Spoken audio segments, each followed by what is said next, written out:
BPSC teacher exam से related आज आपको दो अपडेट है।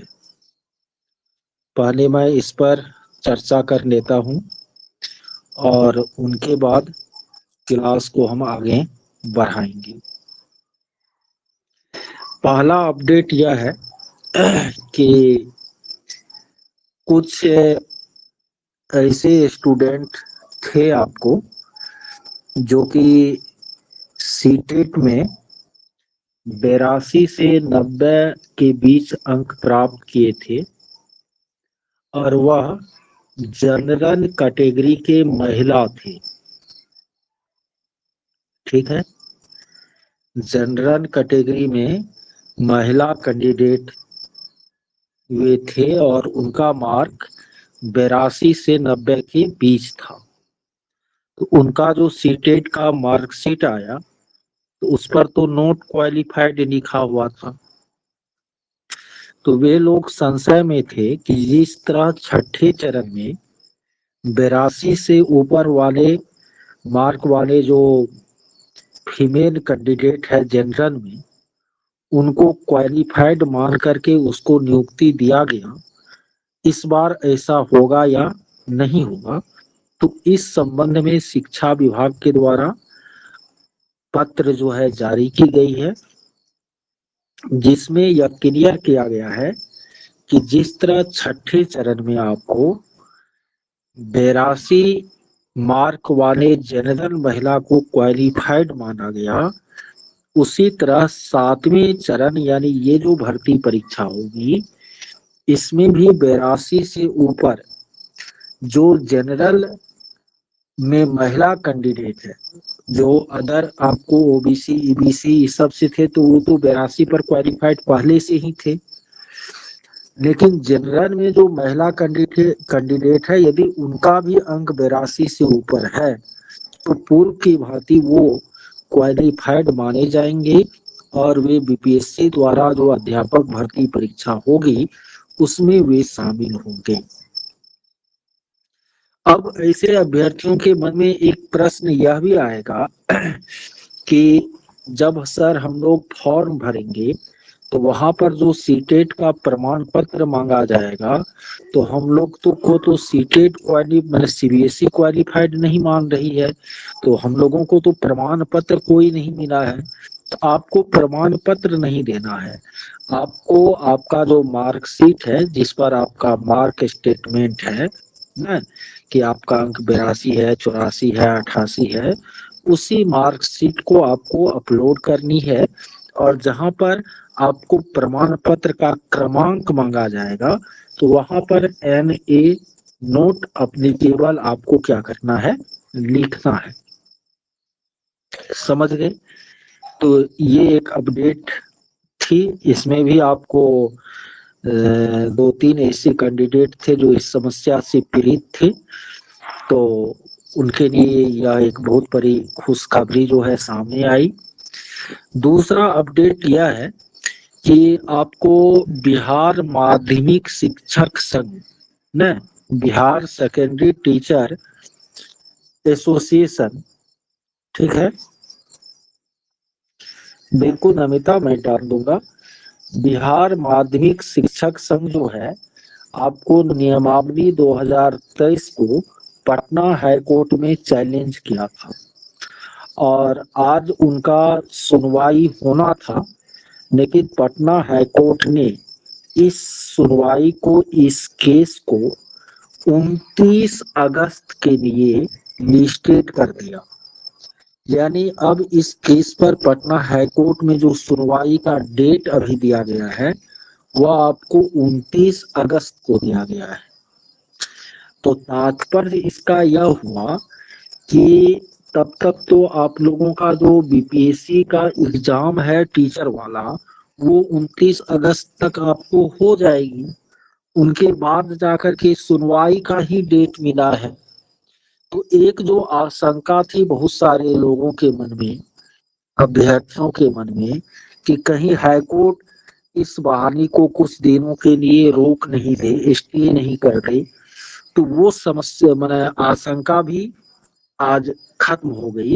यानी अब आप लोगों की हर हाल में एग्जाम जो है वह अगस्त महीने में जो नियत तिथि है उसमें होगी ही। ठीक है। चूंकि भारतीय संविधान में न्यायपालिका को स्वतंत्र माना गया है, लेकिन कहीं न कहीं कार्यपालिका का उन पर प्रेशर होता है। तो सरकार जो चाह रही है होगा वही। और सरकार पूरी तरह मन बना चुकी है कि वो बीपीएससी का एग्जाम लेकर के टीचर को नियुक्त करेगी।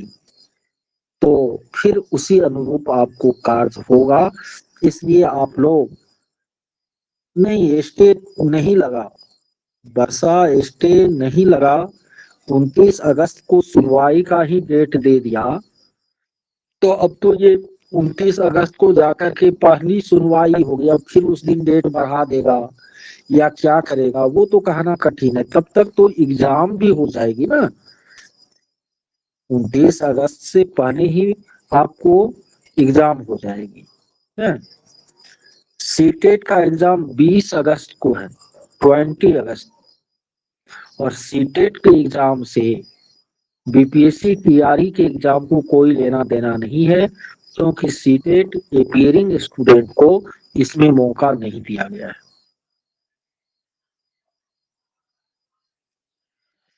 डॉक्यूमेंट बिल्कुल क्लियर है प्रिंसी लता कि जो भी विवाहित महिला है उसको अपने पिता के नाम से ही आवासीय, ईडब्ल्यूएस या जो भी आपको वो आरक्षण के लिए डॉक्यूमेंट देगी वो उसको अपने पिता के नाम से बनवाना पड़ेगा। हाँ, जहां तक आपको यदि कोई आरक्षण का लाभ नहीं लेना चाहते हैं, जनरल में अप्लाई करना चाहते हैं, तो वो फिर अपने हस्बैंड वाला भी आवासीय यदि देगी तो उनको कोई दिक्कत नहीं है। लेकिन आरक्षण का लाभ लेने के लिए पिता के नाम से बनवाना जरूरी है। अभी आपको मूल प्रमाण पत्र जो है किसी भी चीज का नहीं मांगा जा रहा है। आप प्रोविजनल भी दे सकते हैं या मार्कशीट दे करके भी काम चला सकते हैं, कोई दिक्कत नहीं है। लेकिन एग्जाम से पहले अब मूल प्रमाण पत्र नहीं, सीटेट अपीयरिंग को मौका नहीं मिलेगा अभी तक के कंडीशन में।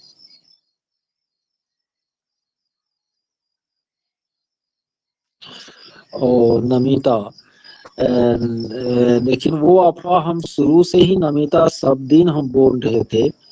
और जो भी हमारे स्टूडेंट है कि ऐसा होगा, विभाग से चिट्ठी निकलेगी। और आप लोगों के ग्रुप में तो मैंने चिट्ठी को भी जो है डाल दिया है, आप उनको देख भी सकते हैं। छठे चरण तक इस आधार पर बहाली भी हुई है। ठीक है। तो अब तो कोई कंफ्यूजन रह ही नहीं गया है। ठीक है। कोई भी कंफ्यूजन इसमें नहीं है। आराम से फॉर्म भर सकते हैं।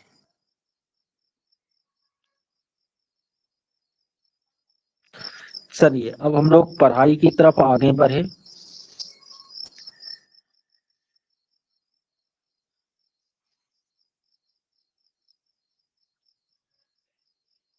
आप लोग तैयार है पढ़ने के लिए कि नहीं है?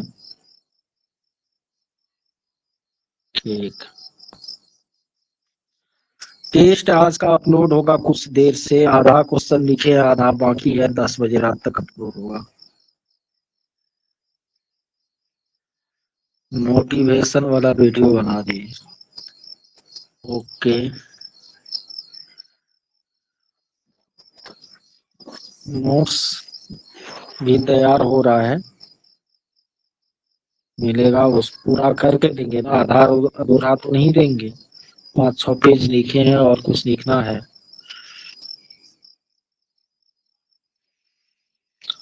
ओके। चलिए अभी पहले मैथ की क्लास को देखते हैं। रीजनिंग भी होगा, बिल्कुल ऑब्जेक्टिव भी देंगे।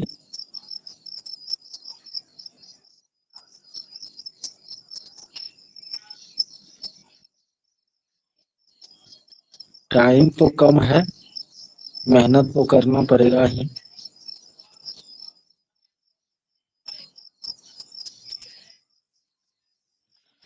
चलिए, मैथमेटिक्स में आज आप लोगों को हम भिन्न स्टार्ट कर रहे हैं।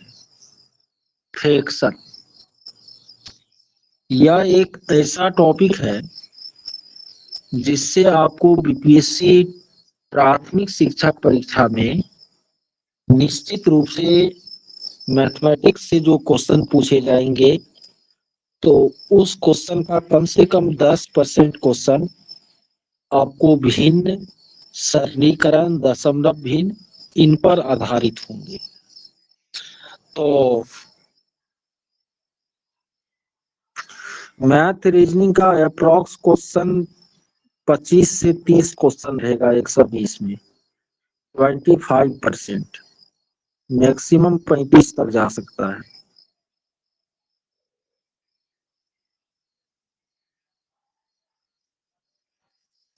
इसीलिए मैथ रीजनिंग को अनदेखा करके सीटेट की तरह आप इसमें पास नहीं कर सकते, अच्छे अंक नहीं ला सकते। तो मैथ रीजनिंग को ये जो चाहिएगा कि सीटेट में 10 वो मैथ बनाने वाला था उनको छोड़िए दिए तो इधर ला लिए तो हो गया, इसमें ऐसा नहीं होगा।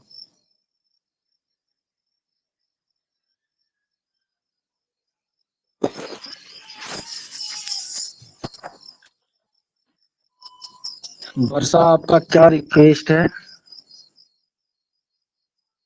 अच्छा, थोड़ा अलग क्लास दे दे।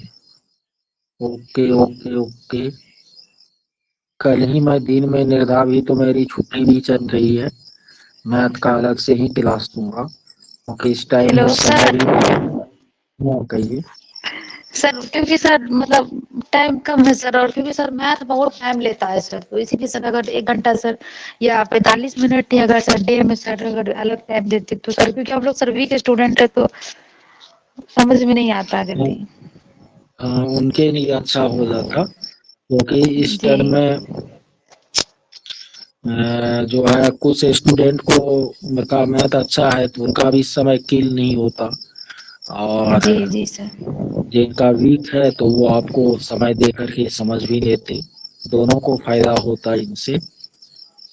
आपका जी कहना सर, सही मतलब है। अगर दिन में सर अगर दिन में क्लास देती, क्योंकि सर अब टाइम बहुत कम है ना सर, तो और रीजनिंग का भी सर, तो उसका टेस्ट जो देते हैं ना सर उसमें तो कुछ सवाल ऐसा होता है रीजनिंग का जो नहीं बताए हैं और बनता भी नहीं है। अच्छा अच्छा। तो इसलिए सर रिक्वेस्ट है, एक सर अगर क्लास हो पाता संभव तो दिन में सर दे दे। अच्छा, हम टाइम से अटेंड करके दे देते हैं। जी सर, ठीक थैंक है। You sir.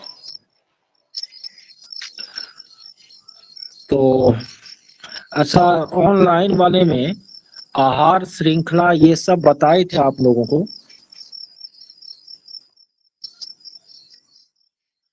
ऑनलाइन क्लास में नहीं बताए थे। ओके, चलिए अब मैथ को कंटिन्यू में खींचेंगे। अभी जो है हम पर्यावरण के को लेकर के आगे बढ़ते हैं। आप लोग 1 मिनट रुक जाइए।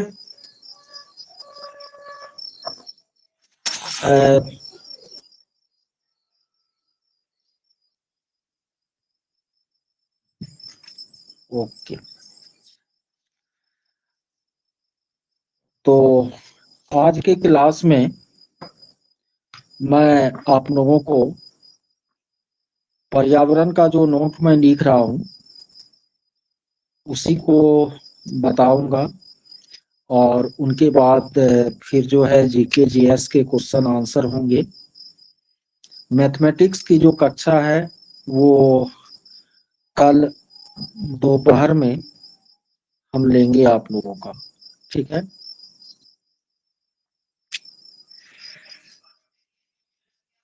और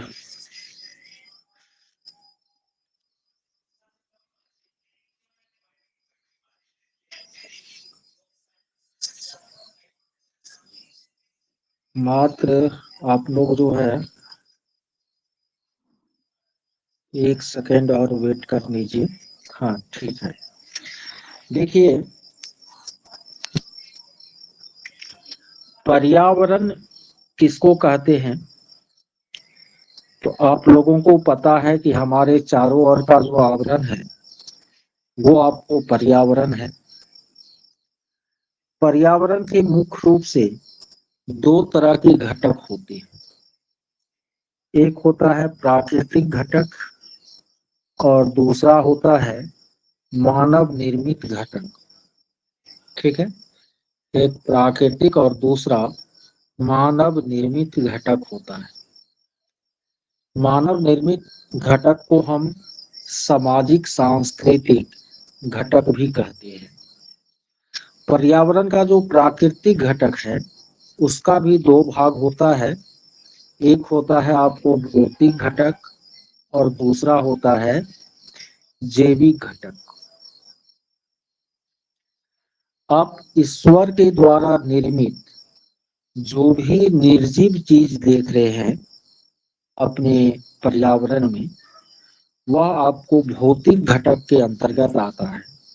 चाहे वह जल है, वायु है, आर्द्रता है, न मिट्टी है, ये आपको पर्यावरण का, या तापमान है, ये पर्यावरण का भौतिक घटक है। जितने भी आपको हरे पेड़ पौधे या जितने भी जंतु हैं, जितने भी सूक्ष्म जीव हैं, ये आपको पर्यावरण का जैविक घटक है।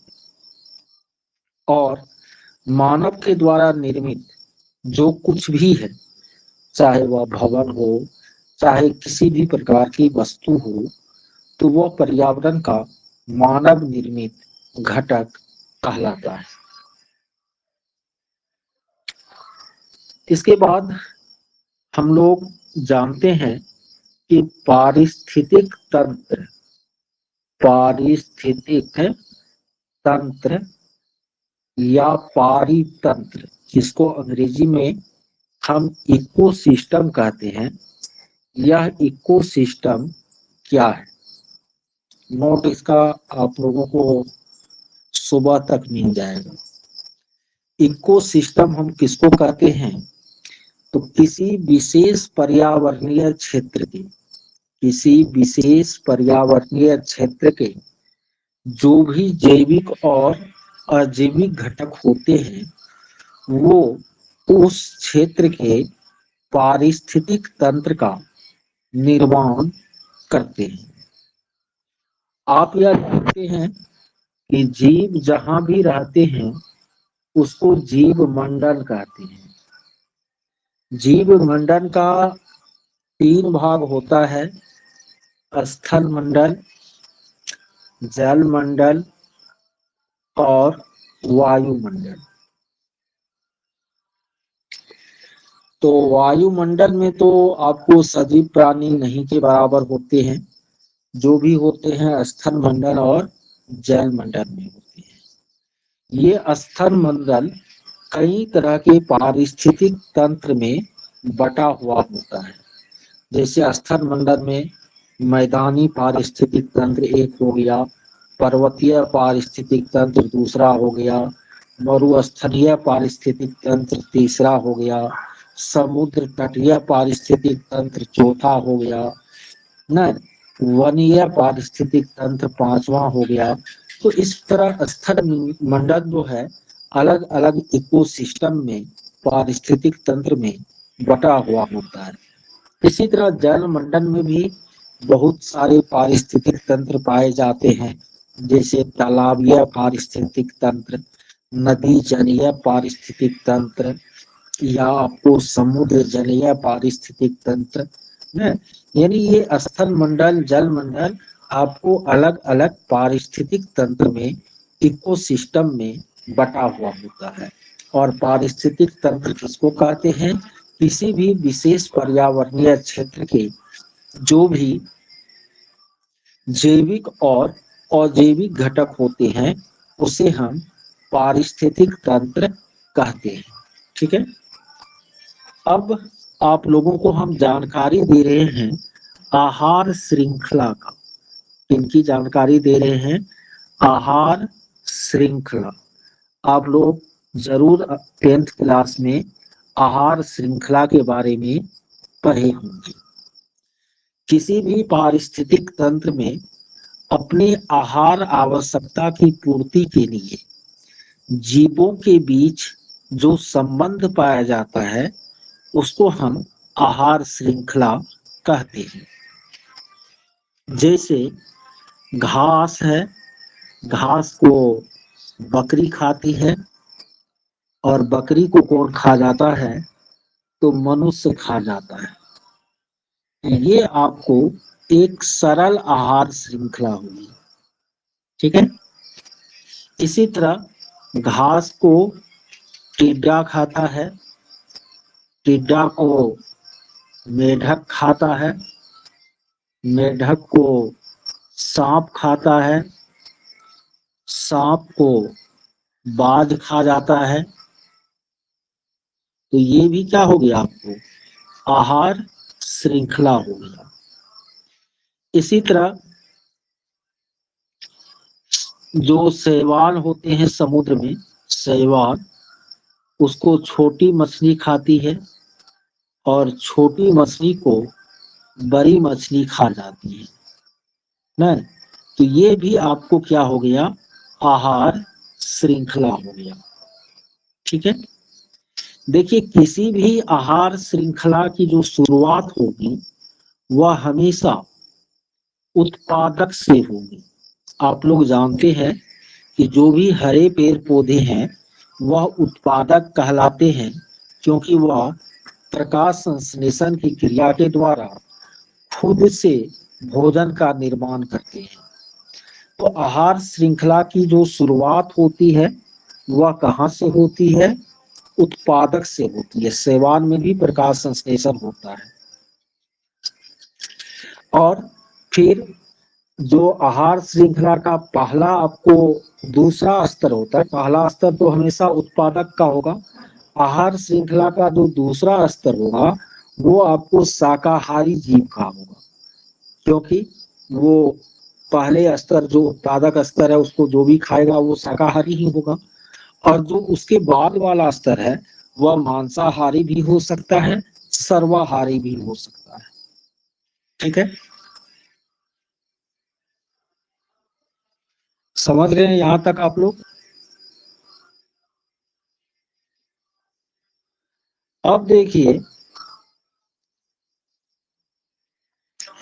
यहाँ पर ध्यान यह रखना है कि जैसे घास है, घास को कौन खाया, मान लेते हैं बकरी ही खाया, और बकरी को कौन खा गया, तो मनुष्य खा गया ना। इसमें जो है घास हो गया उत्पादक, घास हो गया उत्पादक, बकरी हो गया प्राथमिक उपभोक्ता, प्राइमरी कंज्यूमर, प्राथमिक उपभोक्ता, और मनुष्य हो गया द्वितीयक उपभोक्ता। कौन उपभोक्ता, द्वितीयक उपभोक्ता। यदि डायरेक्ट मनुष्य घास को खाता तो फिर मनुष्य प्राथमिक उपभोक्ता होता, ठीक है। इसमें जो है घास उत्पादक हो गया, ये प्राथमिक उपभोक्ता हो गया, और ये आपको द्वितीयक उपभोक्ता हो गया। लेकिन यदि हम पोषी स्तर बोले तो घास इसमें प्रथम पोषी स्तर है, घास इसमें प्रथम पोषी स्तर है। बकरी जो है द्वितीय पोषी स्तर है ना, और मनुष्य जो है वह तृतीय पोषी स्तर है। पोषी स्तर कहाँ से शुरू होगा, शुरू से ही शुरू होगा, ठीक है। कंफ्यूज नहीं करना है, बकरी उपभोक्ता प्राथमिक है, लेकिन पोषी स्तर इस श्रृंखला में या दूसरे पोषी स्तर पर, ठीक है। अब देखिए आहार पिरामिड, आहार पिरामिड किसको कहते हैं, आहार पिरामिड। आप जानते हैं कि घास को टिड्डा खाता है, ठीक है। टिड्डा को मेढक खाता है, मेढक को सांप खाता है। और मान लेते यहीं तक इसको छोड़ देते हैं। अब इस आहार श्रृंखला में ये बताइए सबसे अधिक संख्या किसकी होगी? घास का, टिड्डा का, मेढक का, सांप का? बताइए सबसे ज्यादा संख्या किसकी होगी? बिल्कुल, घास की संख्या सबसे ज्यादा होगी। और टिड्डा घास को खाता है तो टिड्डा की संख्या उससे क्या होगी? कम होगी। मेढक जो है वह टिड्डा को खाता है तो मेढक की संख्या टिड्डा से कम होगी। और सांप की संख्या मेढक से कम होगी। ऐसा होगा कि नहीं? आप इसको त्रिभुजाकार रचना भी दे सकते थे ऐसे करके ना। तो ज्यो-ज्यो आपका पोषी स्तर बढ़ेगा आहार श्रृंखला में, तो जितना ऊपर के पोषी स्तर के जीवों की संख्या कम होगी और उससे नीचे के पोषी स्तर के जीवों की संख्या अधिक होगी। यानी उसका आकार जो होगा, यदि हम उन जीवों की संख्या के आधार पर उसको ऊपर नीचे सजाए तो वह आकार किस रूप में प्राप्त होगा? पिरामिड के रूप में प्राप्त होगा। इसी को हम आहार पिरामिड कहते हैं। समझ गए इस बात को? चलिए अब आगे चलते हैं।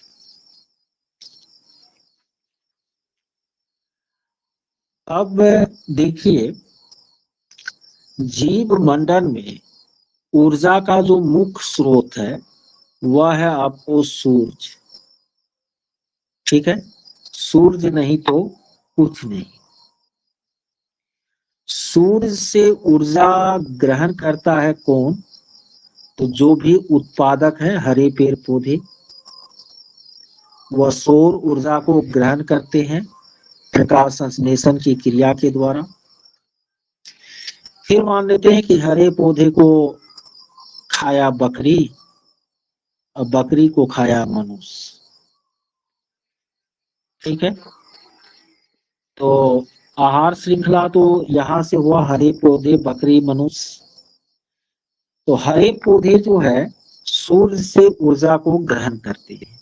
जानते हैं सूर्य से जितना ऊर्जा हरे पौधे तक आता है उसका केवल हरा पौधा 1% का प्रयोग करता है, ठीक है।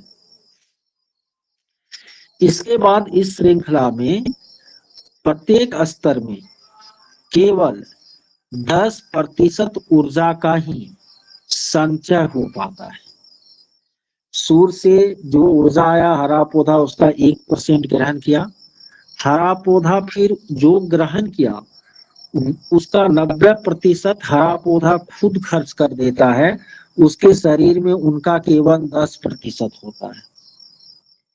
फिर अगले चरण में भी जितना आपको हरा पौधा में है उसका 10% बकरी में जाएगा, और जितना बकरी में है उसका 10% किसमें जाएगा?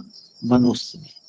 मान लेते हैं कि सूर्य से 10,000 किलो जूल ऊर्जा आया, तो हरा पौधा उसका कितना ग्रहण करेगा?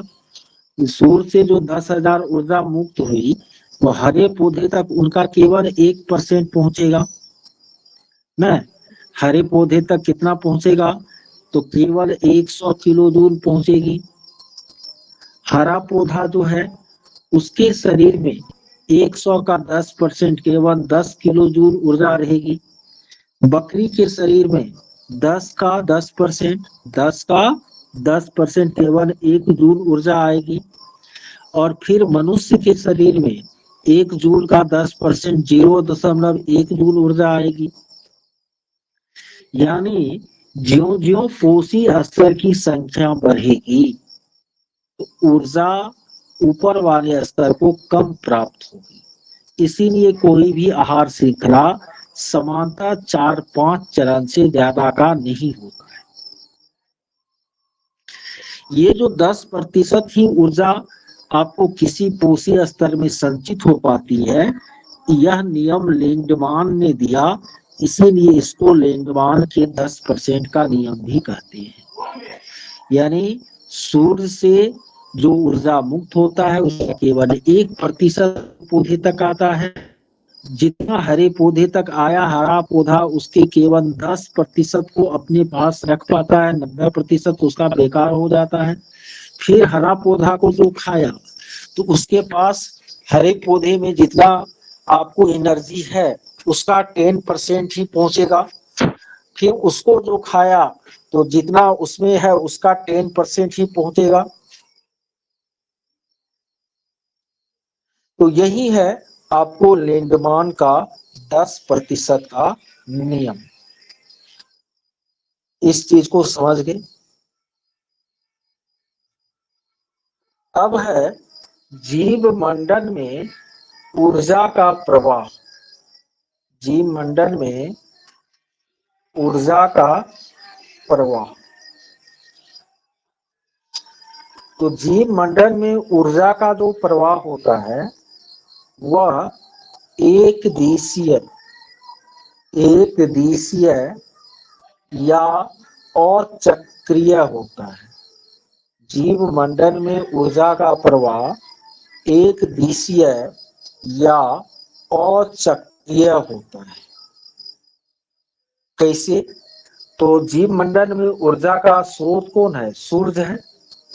सूर्य से ऊर्जा आई कहां तक? जीवों तक। लेकिन जीव से यह ऊर्जा पुनः सूर्य तक नहीं पहुंच पाती है। सूर्य से ऊर्जा तो जीवों तक आती है लेकिन जीव से ऊर्जा फिर सूर्य तक नहीं पहुंच पाती। जैसे मान लेते हैं जल चक्र होता है, तो जल चक्र क्यों होता है? तो जल वायुमंडल से आपको पृथ्वी तक आया, फिर वह वाष्प के रूप में वायुमंडल तक पहुंचता है, तो वह साइकिल हमेशा चलते रहता है, इसीलिए उसको जल चक्र कहते हैं। जल का प्रवाह जो है वायुमंडल में चक्रीय रूप में होता है, लेकिन ऊर्जा का प्रवाह जो है जीव मंडल में वह चक्रीय नहीं होता। यानी सूर्य से जो ऊर्जा पृथ्वी तक पहुंचती है, जीवों तक पहुंचती है, वह रिटर्न होकर के सूर्य तक नहीं पहुंच पाती। तो इसलिए कहा जाता है कि जीव मंडल में ऊर्जा का प्रवाह एक दिशीय या अचक्रीय होता है। याद रहेगा आप लोगों को।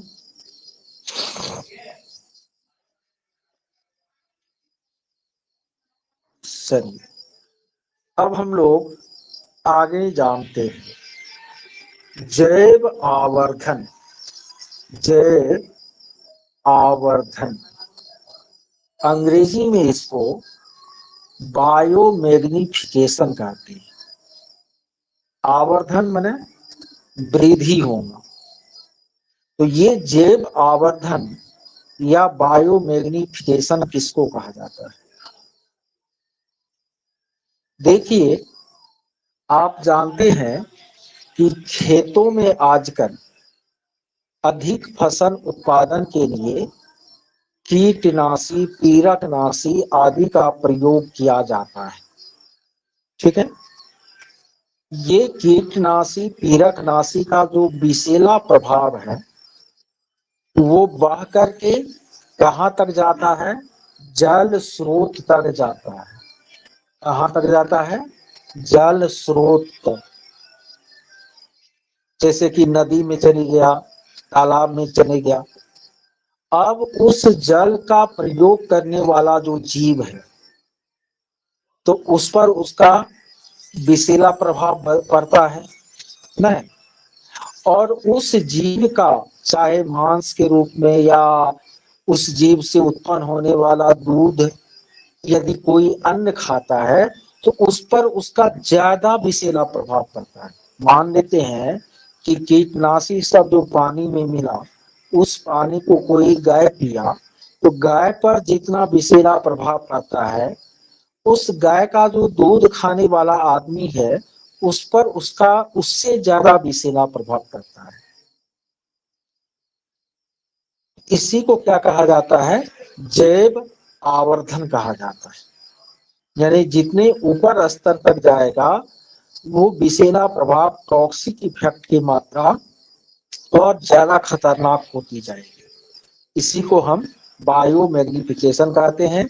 यानी खेतों में या अन्य जो भी जगह है वहां जो भी कीटनाशी, पीड़कनाशी आदि का हम क्या करते हैं, प्रयोग करते हैं, वो यदि पानी के साथ घुल जाता है आपको जल स्रोत में जाकर के, उस पानी का उपयोग करने वाला जो मछली है या कोई भी जीव है उस पर उसका जितना विषैला प्रभाव पड़ता है उससे ज्यादा विषैला प्रभाव उस मछली या उस गाय के दूध का उपयोग करने वाले जो जीव हैं उस पर पड़ता है। इसी को हम जैव आवर्धन कहते हैं, बायो मैग्निफिकेशन कहते हैं। समझ में आया?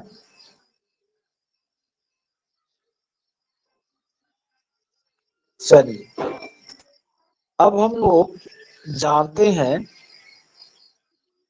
कचरा प्रबंधन, कचरा या अपशिष्ट प्रबंधन। आप लोग जानते होंगे कि जो भी कचरा या अपशिष्ट है वह दो तरह का होता है। एक होता है जैव निम्नीकरणीय और एक होता है अजैव निम्नीकरणीय है। तो जैव निम्नीकरणीय उसको कहते हैं जो सूक्ष्म जीवों की सहायता से अपघटित हो जाते हैं, सरगत जाते हैं। ठीक है। आप यह भी जानते हैं कि जो भी सूक्ष्म जीव है वह वातावरण में अपमार्जक की भूमिका का निर्वाह करता है। जिस तरह सर्फ कपड़ा के मैल को धोता है, अपमार्जक का अंग्रेजी डिटर्जेंट होता है, उसी तरह सूक्ष्म जीव वातावरण की गंदगी को खत्म करता है। तो सूक्ष्म जीव जो है वो वातावरण में अपमार्जक की भूमिका का, डिटर्जेंट के रोल का निर्वाह करता है। तो जैव निम्नीकरणीय कचरा उसको कहते हैं। ठीक है। जैव निम्नीकरणीय कचरा उसको कहते हैं जो सूक्ष्म जीवों की सहायता से अपघटित हो जाए, सरगत। जैसे कि मान लेते हैं सब्जी का छिलका है, फल का छिलका है या कागज है, घास फूस है, तो ये तो सरगन जाते हैं, आपको मिट्टी में मिल जाते हैं सूक्ष्म जीवों से। तो यह जैव निम्नीकरणीय हो गया। और जो आपको नहीं सरते गलते, जैसे प्लास्टिक हो गया, पॉलीथीन हो गया, डीडीटी हो गया, ये सब आपको अजैव निम्नीकरणीय कचरा या अपशिष्ट पदार्थ कहलाते हैं। यहाँ तक कोई किसी को दिक्कत बताइए। चलिए अब आगे बढ़ते हैं। शहर में जो नगर पालिकाएं होती आजकल गांव में भी, वह कचरा उठाव के लिए यानी कचरा प्रबंधन के लिए कचरा को उठाती है जगह जगह पर। और वह जो है 3 तरह का बॉक्स लगाती है। एक होता है हरा बॉक्स, हरा डिब्बा, दूसरा होता है नीला डिब्बा, तीसरा होता है आपको लाल या काला डिब्बा। लाल या काला डिब्बा। मान लेते हैं आप शहर में हैं तो आप हरा डिब्बा में कौन चीज डालिएगा? किस तरह का कचरा बताइए। हरा डिब्बा में सूखा नहीं, हरा डिब्बा में आपको गीला कचरा डालना है। नीला डिब्बा में आपको सूखा कचरा डालना है। और लाल या काला डिब्बा में, लाल या काला डिब्बा में आपको जितना भी मेडिकल वाला कचरा है, जैसे टिश्यू पेपर, नेपकिन या और जो भी आपको या सुई वाला जो सिरिंज होता है। हाँ हेलो। हेलो। हाँ नमस्ते सर जी। हाँ नमस्ते। हम दानापुर से प्रीति बोल रहे हैं। अच्छा अच्छा, हाँ कहिए। पहचान है? हाँ देश के 19 में टाइम आपसे पढ़ा रहे थे।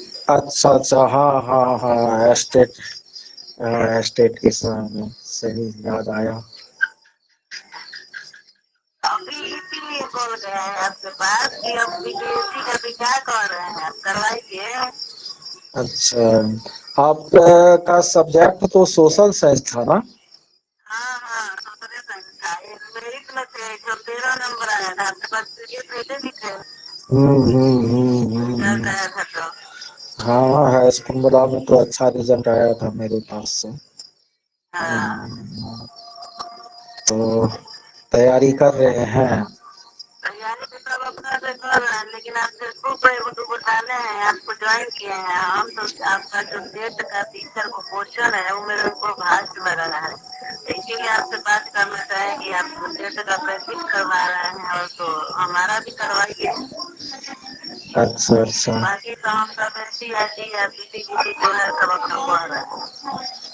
अच्छा, ऐसा है प्रीति, अभी तो हम लाइव क्लास ले रहे हैं आपको, ठीक है? अच्छा तो क्लास खत्म होने के बाद आप जो है ना व्हाट्सएप पर, ठीक है, हाँ एक मैसेज डाल दीजिए प्रीति पटना करके, ठीक है? हाँ और हाँ फ्री होते हैं तो या तो हम रात में कॉल कर लेंगे, नहीं तो सुबह भी कॉल कर लेंगे आपको। नहीं आप कर सकते हैं सर, रात में भी 10 बजे तक ला दीजिएगा। हाँ हाँ, लेट तक लेते हैं, 9:30 तक। हाँ ठीक है, आप कॉल कर लीजिएगा, कोई दिक्कत नहीं, हम पहुँचे रहते हैं 12 बजे तक। अच्छा अच्छा, ठीक ठीक है, ठीक हाँ ठीक। क्योंकि अब टाइम नहीं बचाया ना सर, इसलिए सोचे कि कम से कम टेस्ट भी आप प्रोवाइड कराते हैं, आंसर भी उसका जो काम है बताया जाता है कहाँ कहाँ से है, तो इसी सब के लिए आपके पास कॉल किए हैं। अच्छा ठीक है प्रीति, हम बात करते हैं आपसे, ठीक है? हाँ हाँ ठीक है सर, ठीक।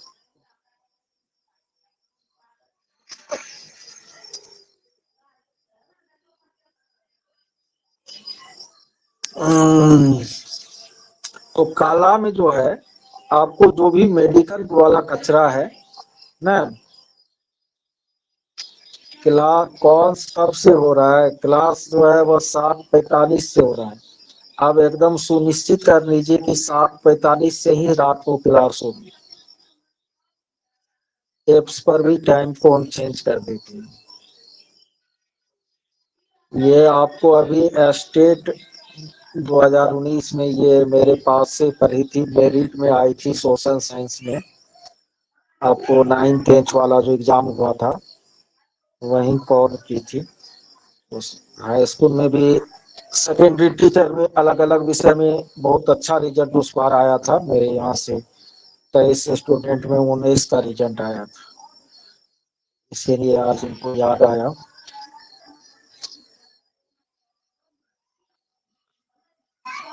अभी तो क्लास चल ही रही है, अब कितना बजे तक इस बार भी होगा, निश्चित होगा। और हम अपने 70-80% स्टूडेंट को रिजल्ट देंगे, हर हाल में देंगे, ठीक है? और उसके बाद फिर बीपीएससी में भी हमको टक्कर देने वाला बीपीएससी टीचर में बहुत कम ही लोग रहेंगे और रिजल्ट देंगे हम। चलिए, तो हरा डिब्बा में गीला कचरा को डालते हैं, नीला डिब्बा में सूखे कचरे को डालते हैं, प्लास्टिक पॉलिथीन जो भी सूखा चीज है, और लाल या काला डिब्बा में जो भी मेडिकल से जुड़ा हुआ कचरा है उसको डाला जाता है। डरना मना है। तो ये तो हो गया कचरा का प्रकार और कचरा का प्रबंधन, ठीक है? अब देखिए, जो भी पर्यावरण में, हाँ ये चीज हो गई। अब देखिए एक बहुत ही इंपॉर्टेंट चीज हम बता रहे हैं, BOD। ये आपको इधर किसी बुक में नहीं मिलेगा, तुरंत क्लास की बुक में यह BOD मिलेगा और बहुत ही वीवियर टॉपिक है। बीओडी का पूरा नाम होता है बायोकेमिकल ऑक्सीजन डिमांड। याद रखिएगा, बीओडी का पूरा नाम क्या होता है? बायोकेमिकल, लोग बायोलॉजिकल समझ लेते हैं, नहीं, बायोकेमिकल ऑक्सीजन डिमांड। जैव रासायनिक, बायो माने जैव, केमिकल माने रासायनिक, ऑक्सीजन की डिमांड माने मांग। न बीओडी का पूरा नाम क्या है? Bio chemical oxygen demand. ये बीओडी क्या होता है आपको, ठीक है? तो कोई भी जो जलाशय होता है जहां पर आपको पानी होता है, उस पानी में उपस्थित जो कार्बनिक पदार्थ है उसको अपघटित करने के लिए, न उसको अपघटित करने के लिए सूक्ष्म जीव को जितना ऑक्सीजन चाहिए वह बीओडी कहलाता है। मान लेते हैं कि कोई तालाब है, इसमें आपको कार्बनिक पदार्थ घुला हुआ है प्रदूषक के रूप में, न अब इस कार्बनिक पदार्थ को अपघटित करने के लिए सूक्ष्म जीव को जितना ऑक्सीजन चाहिए उसी ऑक्सीजन को हम बायोकेमिकल ऑक्सीजन डिमांड कहते हैं।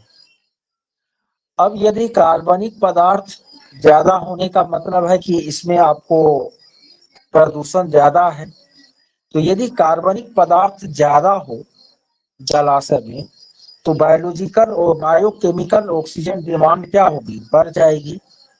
और यदि कार्बनिक पदार्थ कम हो तो बीओडी की मात्रा क्या हो जाएगी? कम हो जाएगी।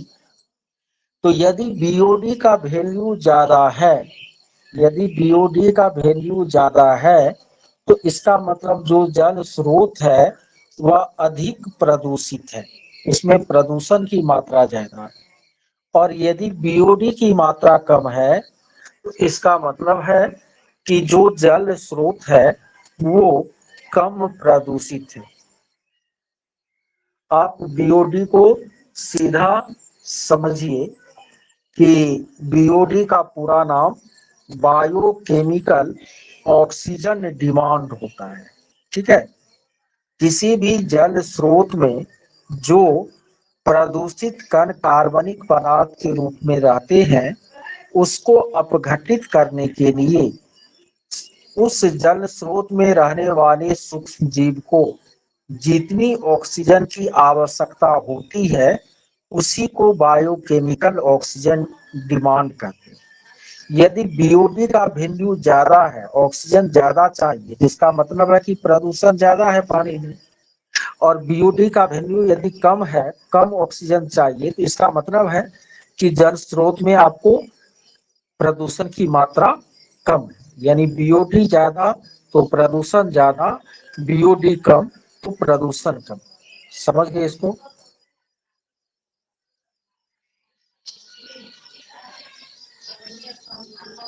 चलिए अब हम लोग आगे बढ़ते हैं।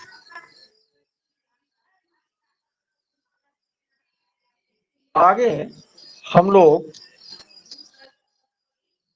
आजकल पर्यावरण संरक्षण के लिए, किसके लिए? पर्यावरण संरक्षण के लिए 5R थ्योरी अपनाया जा रहा है। आजकल पर्यावरण संरक्षण के लिए 5R थ्योरी अपनाया जा रहा है, ठीक है? यानी आर लेटर से शुरू होने वाले 5 शब्दों का प्रयोग किया जाता है। एक आपको रिफ्यूज, दूसरा आपको ड्यूस, तीसरा आपको रीयूज, चौथा आपको रीपर्पोज, पांचवा रीपर्पोज, पांचवा आपको होता है रीसाइक्लिंग। रीसाइक्लिंग, ये 5 आर का आजकल उपयोग किया जाता है पर्यावरण संरक्षण के लिए। रिफ्यूज का मतलब होता है इनकार करना। क्या करना? इनकार करना। इनकार करने का मतलब है कि जो भी पर्यावरण को प्रदूषित करने वाला कार्य है वो कार्य नहीं करना, बिल्कुल नहीं करना। तो ये हो गया ठीक है। रिड्यूस हो गया कम करना, जैसे कि जीवाश्म ईंधन की ज्यादा खपत होने से समस्या उत्पन्न हो सकती है, तो उसके उपयोग को कम करना। बदले में जैसे आपको बल्ब है, एसी है, इनके उपयोग को कम करना। तो रिड्यूस ये भी अपनाया जाता है पर्यावरण संरक्षण के लिए। रीयूज हुआ पुनः उपयोग करना। जैसे आप देखते होंगे कि जो आजकल कबाड़ी होता है उसमें क्या होता है, तो ऐसे जो भी आपको ऐसा चीज सब प्लास्टिक का बना, लोहा का बना, जो आपको अनुपयोगी हो चुकी है उसको इकट्ठा करके फिर से नहीं सॉरी वो तो हो गया रिसाइकिल, फिर से उसको नया में बदलना। रीयूज हो गया कि जैसे कोई चीज एक बार प्रयोग करना, फिर दूसरी बार भी बार बार उनका प्रयोग करना, जिससे कि पर्यावरणीय समस्या कम उत्पन्न हो। तो ये हो गया रीयूज। उसके बाद रीपर्पोज हुआ कि आपको पुनः प्रयोजन, यानी पुनः जो है मैंने प्रयोग करना। एक ही लगभग ये चीज हो गया। उसके बाद रिसाइकिल हो गया आपको कि वही अभी जो कबाड़ हम बताए कि उसका पुनः चक्रण होता है, फिर से उसको नए में चेंज किया जाता है। तो ये 5 जो है ऐसे शब्द हैं जो कि आर लेटर से शुरू होते हैं और इनका उपयोग आजकल पर्यावरण संरक्षण में किया जाता है। इसी को 5R थ्योरी कहते हैं। अब हम लोग समझते हैं आज ग्रीन हाउस इफेक्ट को। ग्रीन हाउस इफेक्ट, ठीक है। ग्रीन हाउस इफेक्ट, ये ग्रीन हाउस इफेक्ट क्या है? सबसे पहले हम ग्रीन हाउस को कि आखिर ये ग्रीन हाउस हरित गृह, हरित गृह क्या होता है? देखिए, हरित गृह जो है वह कांच का बना हुआ एक बक्सा होता है। गृह जो है कांच का बना हुआ एक बक्सा होता है। कौन सी? हरित गृह। इसका उपयोग ऐसे क्षेत्रों में जहां ठंड ज्यादा पड़ती है पौधों को उगाने के लिए किया जाता है।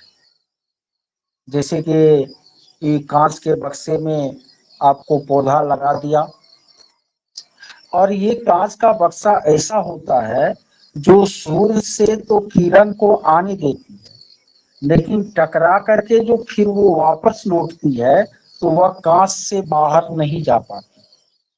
तो इससे होता क्या है, कांच का के अंदर का भाग जो है गर्म रहता है और पेड़ पौधे को जितना चाहिए टेम्परेचर वृद्धि के लिए उतना मिल जाता है और उसमें वो पेड़ पौधे वृद्धि करते हैं। यही है आपको हरित गृह। ग्रीन हाउस क्या है आप लोग समझ गए?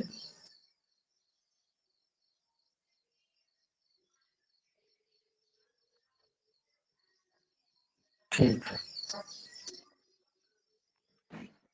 हेलो चलिए अब इस, हाँ हाँ कहिए।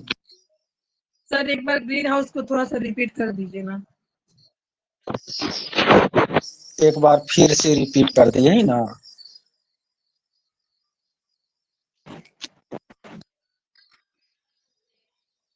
देखिए हरित गृह क्या होता है, यह कांच से बना हुआ एक बक्सा होता है जिसके अंदर में पेड़ पौधे को यानी उगाया जाता है। छोटा छोटा पेड़, ये नहीं कि बड़का पेड़ को नहीं उगाया जाता है। जैसे कि अब गोभी का जो है नवजात पौधा तैयार करना है, इस सब टाइप का आपको उगाया जाता है। किसके अंतर्गत? कांच के बक्से के अंदर। और यह बक्सा इस तरह का होता है कि सूर्य से जो किरण वो तो बक्से के अंदर आती है, लेकिन फिर रिफ्लेक्ट होकर के वह वापस जो है कांच के बक्से से बाहर नहीं जा पाती, जिसके कारण कांच के बक्सा अंदर से क्या होते हैं, गर्म होते हैं और उसके अंदर पौधे जो है आसानी से वृद्धि करते हैं। इसी को हरित गृह कहते हैं। समझ गए?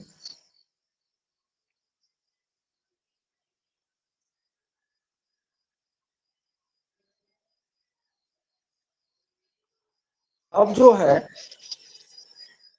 हमको समझना है कि हरित गृह प्रभाव क्या है। अब हम लोग और चलते हैं आगे। देखिए सूर्य का जो प्रकाश है ना, सूर्य का प्रकाश उसका 3 भाग होता है। यानी सूर्य से जो किरण आती है वो 3 तरह का होता है। एक होता है पराबैंगनी किरण, दूसरा होता है दृश्य किरण और तीसरा होता है अवरक्त किरण।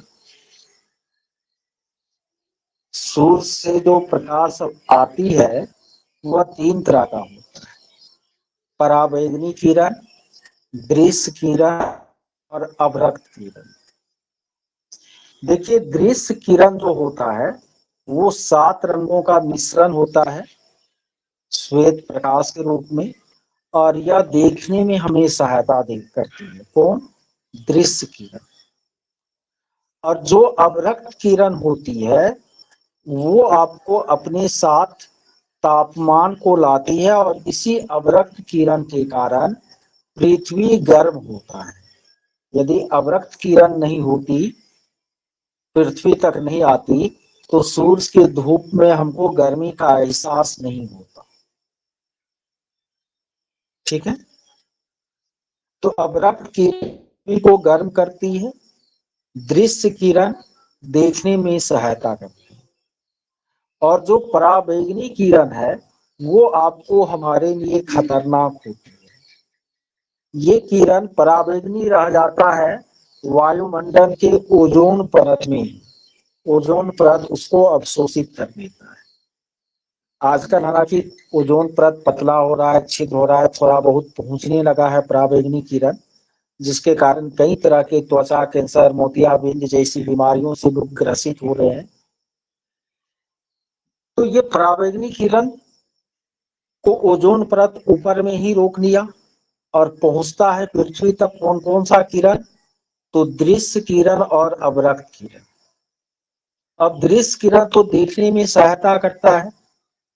अवरक्त किरण जब पृथ्वी पर पड़ता है आपको, तो पृथ्वी का सतह क्या है? अपारदर्शी है, तो वो तो आपको अंदर जाएगा नहीं। तो अंदर नहीं जाएगा तो अपारदर्शी सतह से जब भी आपको प्रकाश की किरण टकराएगी तो उसका क्या होगा? रिफ्लेक्शन होगा, ऊपर की तरफ परावर्तन होगा। यानी सूर्य से जो ये किरण पृथ्वी तक आया, पृथ्वी से टकराया, टकराने के बाद फिर वह उसी दिशा में ऊपर की तरफ रिफ्लेक्ट होगी। होगी कि नहीं? बताइए आप लोग, होगी या नहीं होगी? अच्छा होगी। अब देखिए वायुमंडल में जब ये रिफ्लेक्ट होता है तो पृथ्वी के ऊपर तो हवा का आवरण है। उस हवा में आपको कार्बन डाइऑक्साइड रहता है, उस हवा में आपको क्लोरोफ्लोरोकार्बन रहता है, उस हवा में आपको नाइट्रस ऑक्साइड होता है, उस हवा में आपको मीथेन होता है। ये सब कुछ ऐसी गैसें हैं जो ये जो किरण फिर रिफ्लेक्ट होता है उसके ऊष्मा को ये सब रसायन क्या करने का है, अवशोषित करने का है। ये सब रसायन क्या करते, विजय कुमार नैयर आलम भारतीय, ये आम पढ़ाते हैं, इमली पर ध्यान से नहीं जाता। अभी पढ़ा रहे हैं हम ग्रीन हाउस इफेक्ट है, इसको ध्यान से नहीं गया कि ओजोन परत किससे ज्यादा प्रभावित होती है। गजब है। और नैयर को ध्यान से नहीं गया कि सर आज टेस्ट नहीं आया। जो पढ़ा रहे हैं उस पर ध्यान ही नहीं।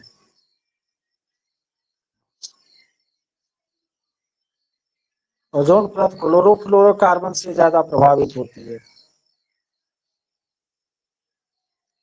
दिमाग को सेंट्रलाइज लोग रखते ही नहीं है।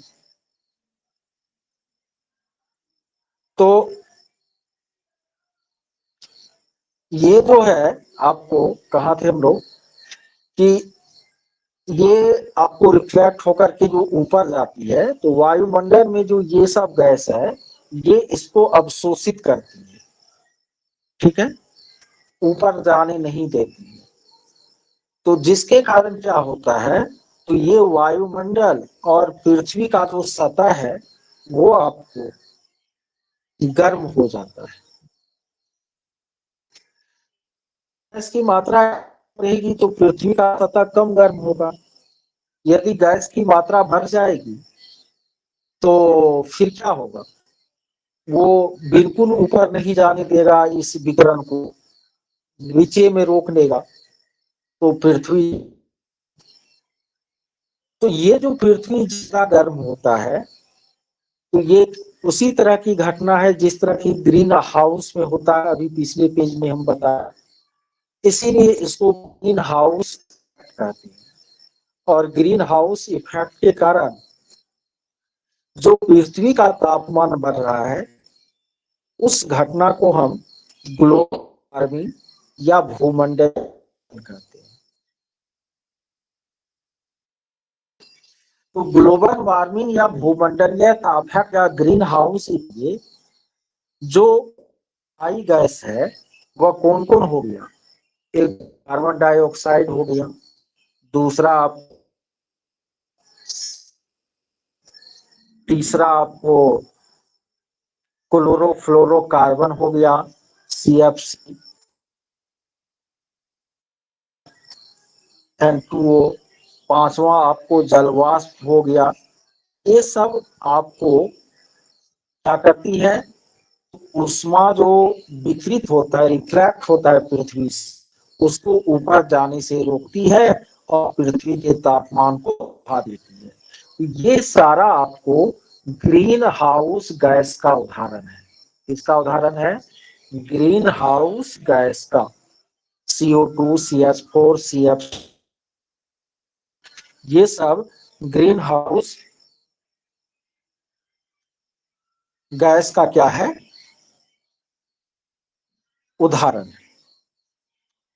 अब इसमें ये सारे गैस में सबसे ज्यादा ग्रीन हाउस इफेक्ट पैदा करता है CO2। या आपको जितना ग्लोबल वार्मिंग हो रहा है अभी उसमें 60% योगदान किसका है, CO2 का। ग्रीन हाउस इफेक्ट पैदा करने में 60% योगदान है CO2 का। 20% योगदान है मेथेन का। 14% योगदान है CFC का। और N2O और जलवाष्प का 6% योगदान है। तो ग्रीन हाउस गैस तो ये सारा है, लेकिन सबसे ज्यादा योगदान इसमें किसका है, CO2 का। तो यदि वायुमंडल में CO2 की मात्रा कम हो जाए तो फिर ग्रीन हाउस इफेक्ट है कि नहीं। अब यहाँ पर थोड़ा सा सोचिए कि इस ग्रीन हाउस इफेक्ट क्या क्या दुष्परिणाम है। देखिए, ग्रीन हाउस इफेक्ट या ग्लोबल वार्मिंग के कारण पृथ्वी का तापमान बढ़ रहा है। हम जानते हैं कि पृथ्वी के ध्रुव पर बर्फ जमा हुआ है। जब पृथ्वी का तापमान बढ़ रहा है तो ये बर्फ क्या होता है, आपको पिघलता है।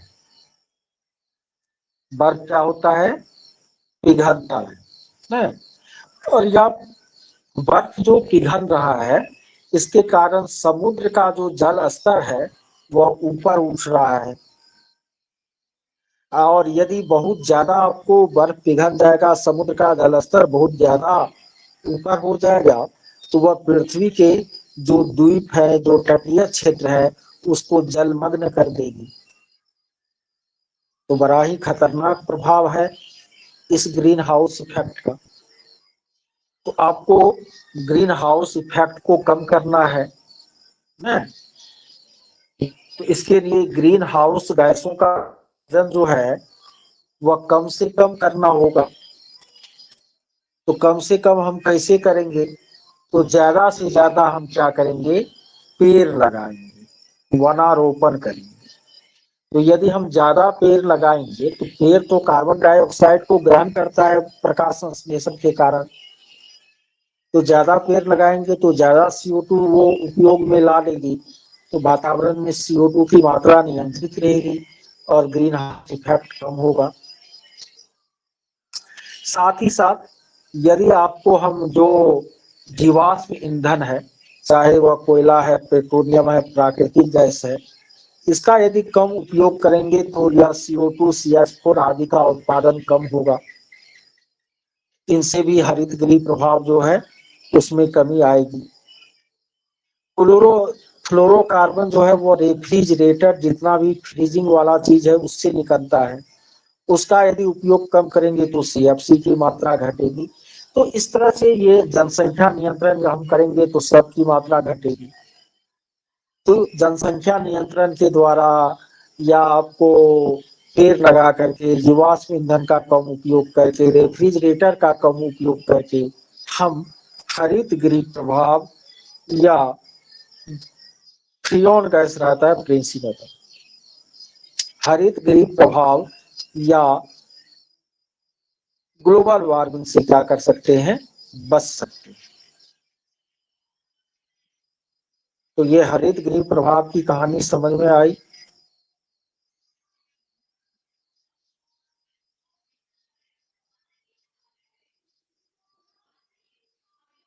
मतलब अभी जो भी चीज हम बता रहे हैं, आज जितना चीज हम बताए हैं, ये सारा बिल्कुल हॉट टॉपिक है।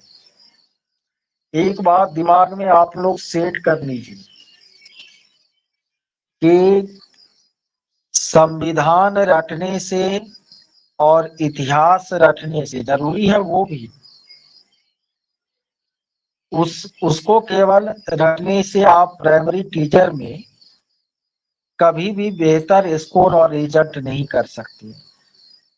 प्राइमरी टीचर में यदि आपको सफल होना है, बेहतर स्कोर करना है, तो मैथ, साइंस, रीजनिंग, EVS, इसको आप स्ट्रॉन्ग कीजिए। ज्योग्राफी, पॉलिटी और हिस्ट्री, हालांकि उन सब से भी आपको 20 प्रश्न कम से कम रहेंगे, तीनों मिलाकर के 120 में 20 से 25 क्वेश्चन रहेंगे ज्योग्राफी, हिस्ट्री और पॉलिटी।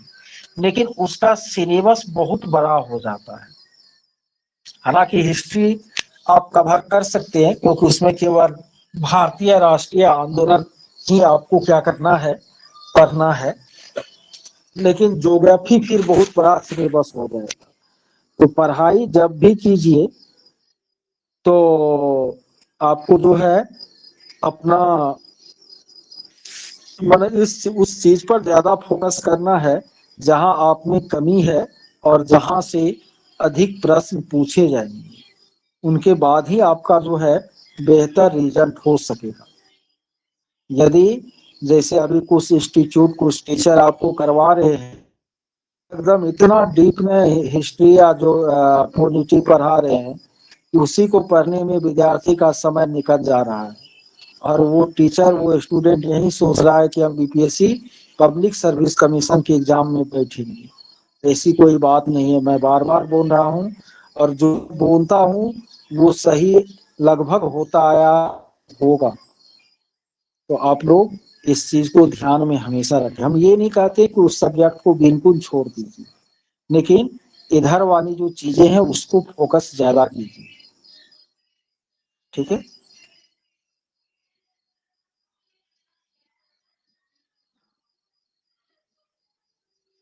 चलिए अब जो है हम लोग कुछ देर क्वेश्चन आंसर का सेशन कर लेते हैं।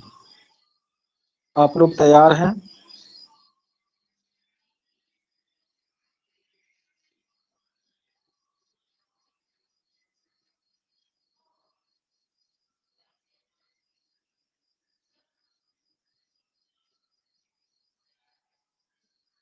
पहला प्रश्न आप लोगों से है, हैजा की बीमारी, टाइफाइड या मियादी बुखार की बीमारी, टीबी या तपेदिक की बीमारी जिसको क्षय रोग भी कहते हैं, कुष्ठ रोग की बीमारी, ये सब किससे होता है? बिल्कुल जीवाणु से होता है। ध्यान से सुनिएगा। सर्दी, कैंसर, चेचक की बीमारी, रेबी बीमारी, ठीक है, हेपेटाइटिस बीमारी, कोरोना, ये सब किसके कारण होता है? बिल्कुल ये सब विषाणु या वायरस के कारण होता है। मलेरिया की बीमारी, कालाजार का बुखार, अमीबिया पेचिस सून जो हो जाता है, गियार्डियाता बच्चों में होता है, ये सब किसके कारण होता है? बिल्कुल ये सब प्रोटोजोआ के कारण होता है। दाद, खाज, खुजली,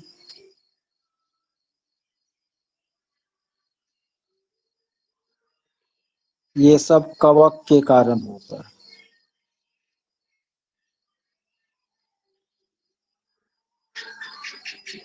बोटुलिज्म का रोग किसके कारण होता है?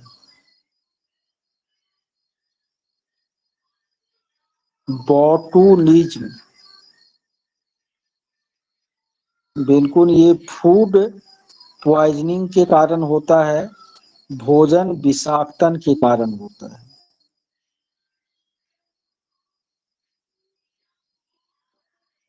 एड्स का पूरा नाम लिखिए तो आप लोग टाइप कीजिए तो।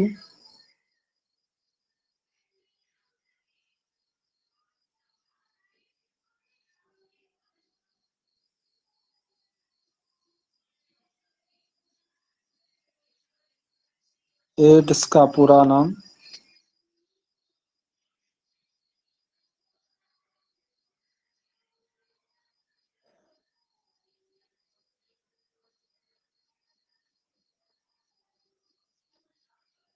Ads acquired immunodeficiency syndrome.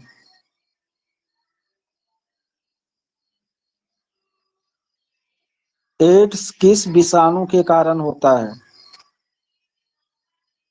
AIDS किस विषाणु के कारण होता है?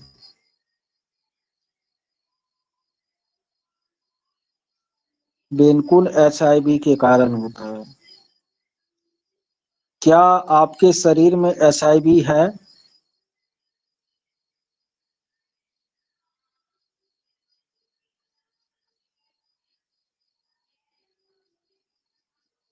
सबके शरीर में HIV होता है, लेकिन वो निष्क्रिय होता है ना। लेकिन वहीं यदि पॉजिटिव हो जाए ना, तब जाकर के आप एड्स की होता तो सब में है, लेकिन निष्क्रिय रूप में होता है। HIV का पूरा नाम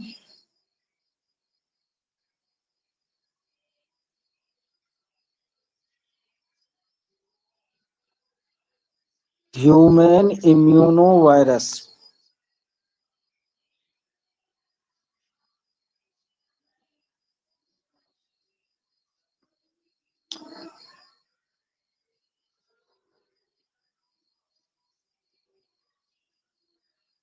अगला प्रश्न आप लोगों से है।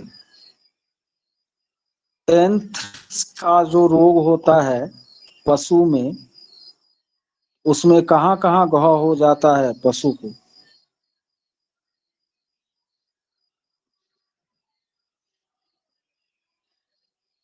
बिल्कुल, खुर और मुख में। खुर, foot and mouth. Foot and mouth.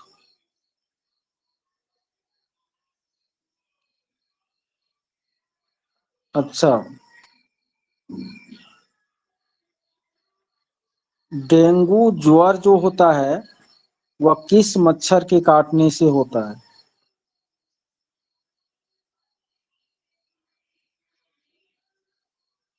बिल्कुल, एडीज मच्छर के काटने से होता है।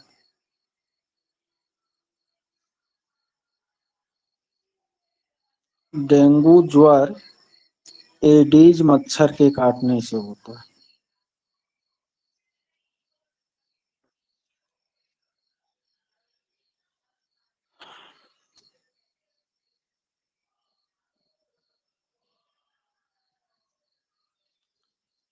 नदी पर बना हुआ भारत का सबसे लंबा बांध कौन सा है?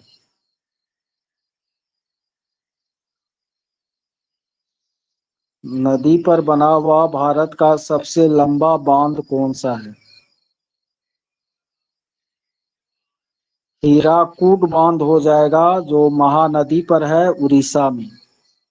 हीराकुड बांध महानदी पर है उड़ीसा में।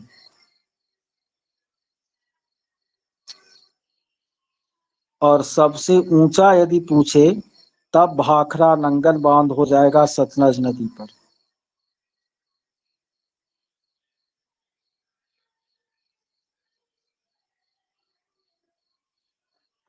बिहार का शोक किसे कहा जाता है?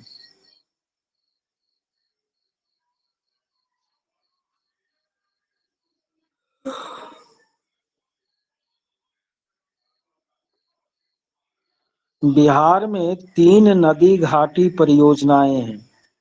एक है कोसी परियोजना, दूसरा है गंडक परियोजना, तीसरा कौन है?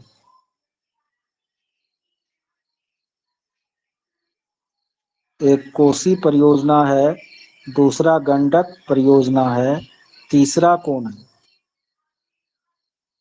हम्म, तीसरा सोन परियोजना है। सोन परियोजना, सोन नदी पर। कोसी, गंडक, सोन।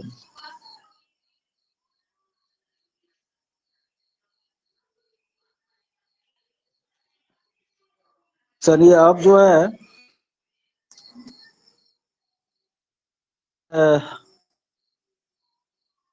दोपहर में 1 से 2 बजे के बीच गणित का हम क्लास लेंगे, फ्रैक्शन बताएंगे। और जिनका मैथ ठीक ठाक है वो एक बार थोड़ा बहुत देख लीजिएगा नोट, फिर भी उसका काम चल जाएगा। लेकिन जिनका मैथ वीक है तो वो उस समय में उपलब्ध रहिएगा, ठीक है। और हाँ, रीजनिंग भी होगी श्वेताधीर। हमें सारे विषय की चिंता है और सब कुछ आप लोगों का पूरा करवाएंगे।